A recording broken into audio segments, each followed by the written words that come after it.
আসসালামু আলাইকুম ওরহমতুল্লাহি ওবরাকাতুহু। আলহামদুলিল্লাহ ওয়াসসালাতু ওয়াসসালামু আলা রাসূলিল্লাহ ওয়া আলা আলিহি ওয়া আসহাবিহি ওয়া মান ওয়ালা, আম্মা বাদ। সুপ্রিয় দর্শক শ্রোতা ভাই বোন, আজ আমরা কথা বলবো কোরবানির পশুর সাথে যে সমস্ত অমানবিক আচরণ করা হয়ে থাকে সেগুলো প্রসঙ্গে। শুধু কোরবানির পশুই নয়, সাধারণ অবস্থায় আমরা দেখি পশু পরিবহন করার সময়, পশু বাজারজাত করার সময়, পশু জবাই করার সময়, এমনকি জবাই করার পরপরও পশুর সাথে অমানবিক আচরণ করা হয়।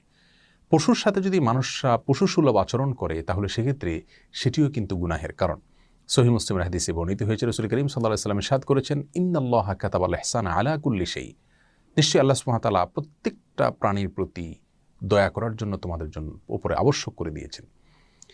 ফাইদা কাতালতুম ফাহসিনুল কিতলাতা ওয়া ইযা যাবাহতুম ফাহসিনুদ যিবহাতা। অতএব তোমরা যদি কোনো মানুষকে হত্যা করতে হয়, বিচারিকভাবে কারো মৃত্যুদণ্ড হলো অথবা যুদ্ধের ময়দানে কাউকে হত্যা করতে হলো, তখনও তার প্রতি